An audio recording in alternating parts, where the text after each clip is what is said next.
Hey guys, how are you all doing? Another day.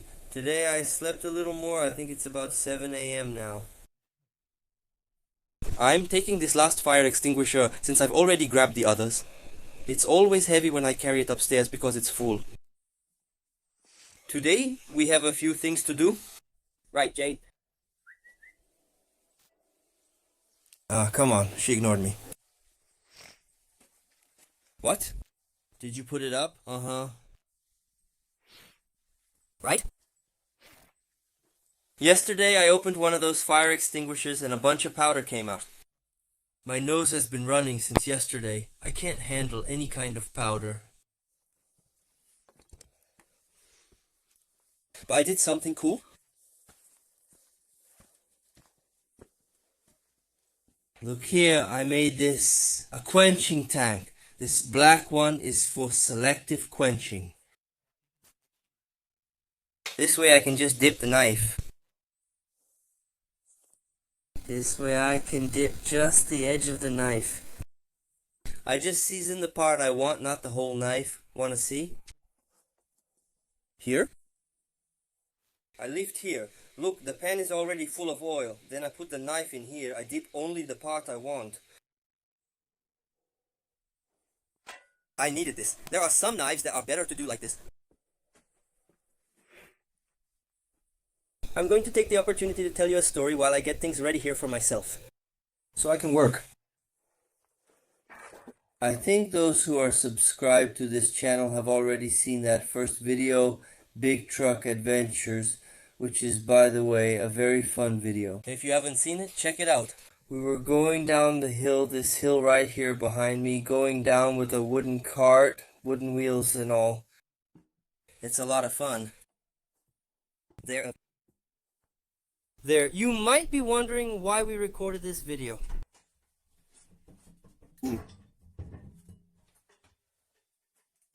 When we were kids, we did this all the time. Like on Sundays. At my place, it was the hangout spot for all the kids. We used to live somewhere else, it wasn't here, and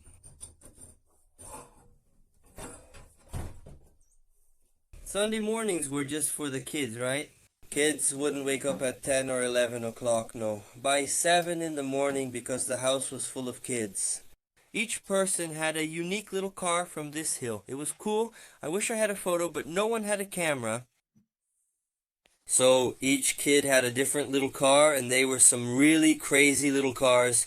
I remember I had one that was like a little motorcycle, but instead of handlebars, it had a steering wheel, so I steered with the wheel. I was around 5 or 6, and my brother was about 7 years older.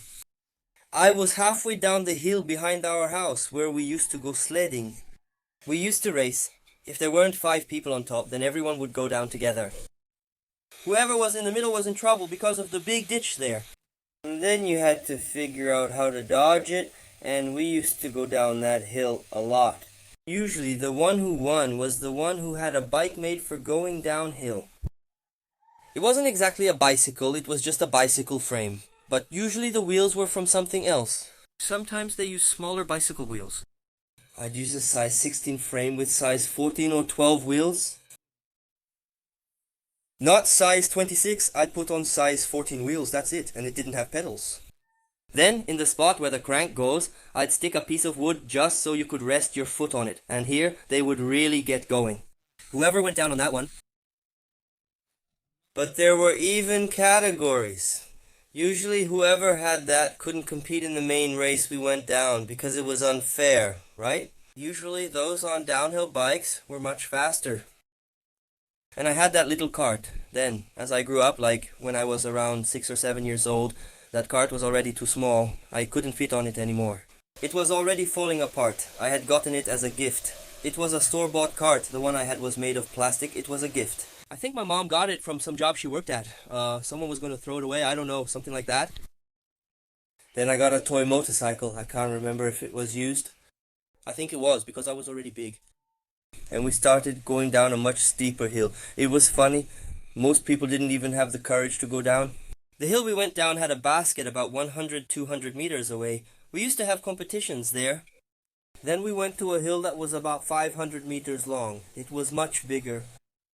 I think it might have been even longer actually.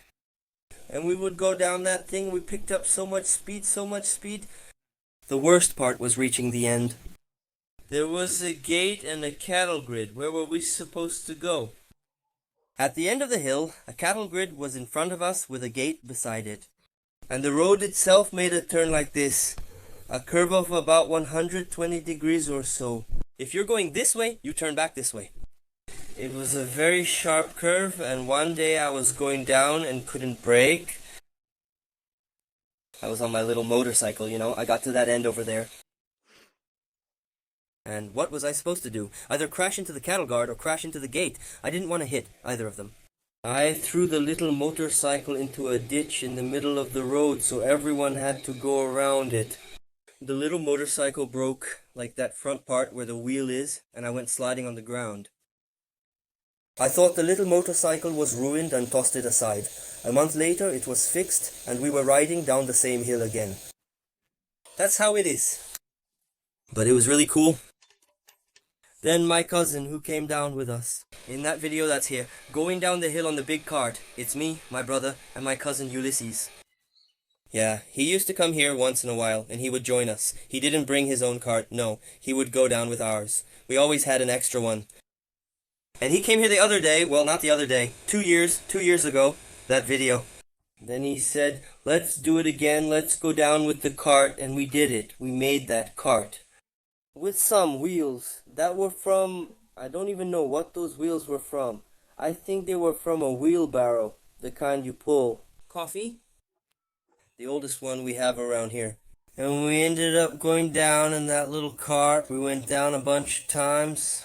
I lost, and one of them broke.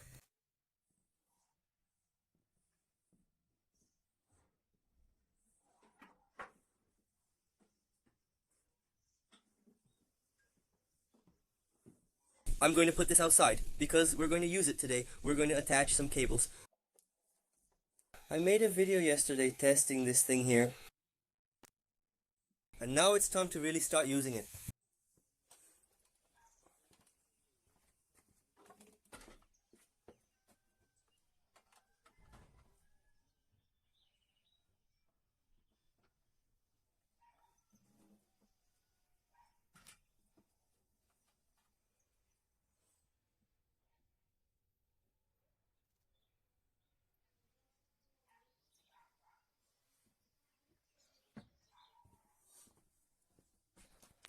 These are good times that won't come back.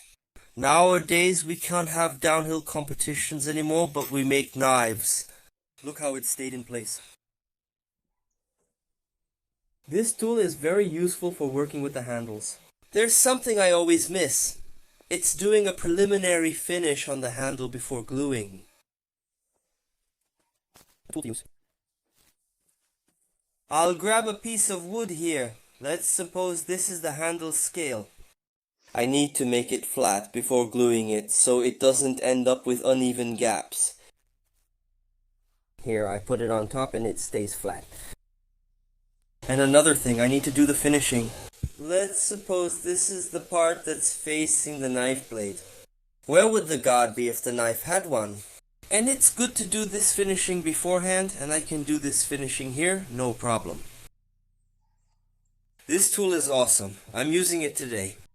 It will show up in some channel videos eventually as I post them over time. If you enjoy these stories, let me know what else you'd like me to discuss. There are a lot of cool things that happened when I was a kid that we can talk to you about. Leave your like, okay, subscribe too. I'm out.